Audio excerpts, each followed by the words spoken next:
Theists give many types of arguments to show to non-believers.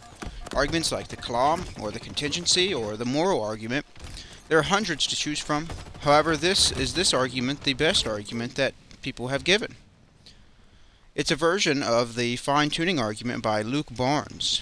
And here's how it goes. Premise 1. For two theories, T1 and T2, in the context of background information, B, if it is true of evidence, E, that P over, or given E, that T1 with the B is over E with T2, then E strongly favors T1 over T2.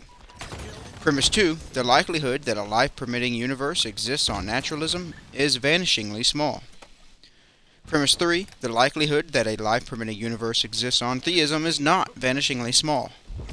Thus, the existence of a life-permitting universe strongly favors theism over naturalism. So let's break this argument down a little bit, because I know some of these terms may be a little weird.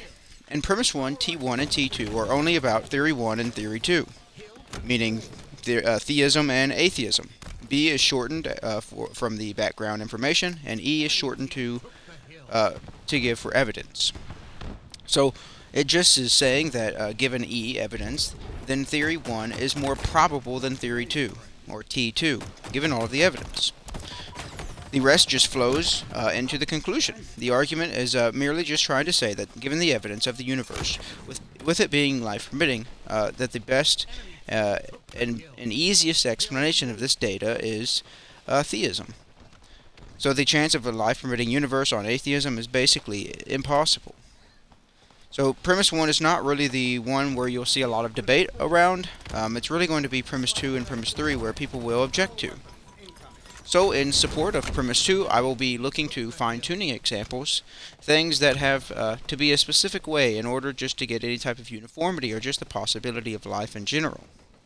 The first example is the weak force, and to quote William Lane Craig, the weak force is, quote, one of the four fundamental forces of nature, which operates inside the nucleus of an atom, and it is so finely tuned that an altercation of its value by even one part out of 10 to the 100th power would have prevented a life-permitting universe.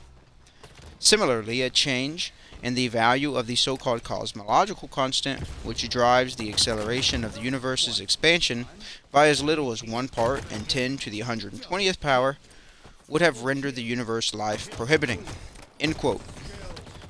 To help, these numbers mean 10 with 100 or 120 zeros behind it. So you can see how absurd it is to think of it in this way. We even have more examples from guys like Roger Penrose or even Stephen Hawkins. Roger concludes that the low entropy state happening by nothing but just chance alone is 1 out of 10 to the 10th power to the 123rd power. This is the improbability of atheism, the chance of this all happening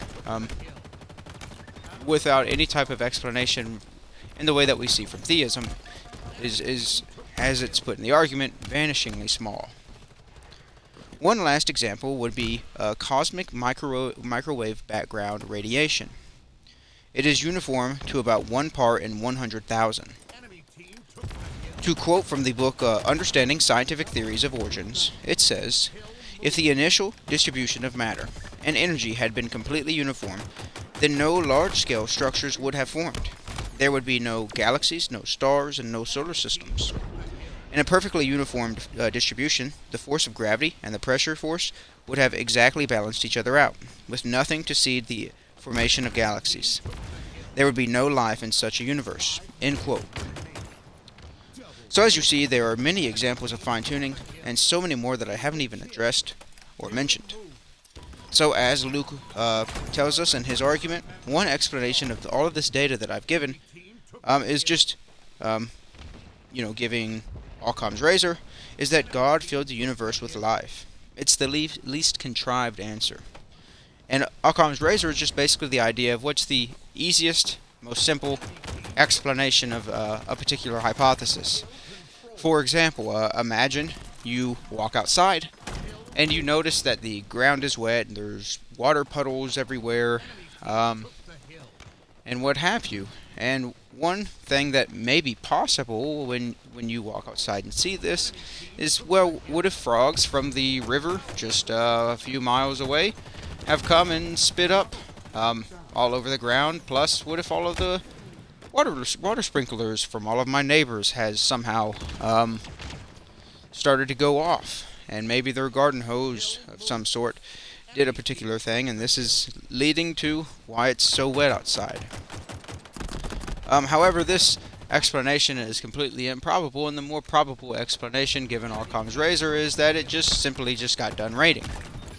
Now, unless you had evidence to conclude that the first hypothesis is a better hypothesis, you would have to go with the more probable explanation that doesn't take as much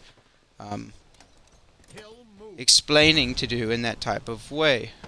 And there you could think of all kinds of examples in this type of way. So that's all it's meant by the Occam's razor point. Now, some people in this type of scenario will bring up at least a type of version of objection. I won't be able to go over many, but just a very quick one here is about the multiverse. And people will say, well, the multiverse can explain why everything is so fine-tuned. However, I should say actually that some people think that there's just completely a contradiction in saying either there has to be a multiverse or God made it. However, I don't see how this is a contradiction. It's very possible that God could have made a multiverse of some type of way. So it's not necessarily true that it has to be one or the other. Even on the multiverse hypothesis, we don't necessarily get rid of the idea of whether or not there is a God or is not a God. So that's just a quick way of looking at this. So let me know what you guys think, and let me know if you guys think if this version of fine-tuning is the best argument for God. Like and subscribe for more content like this.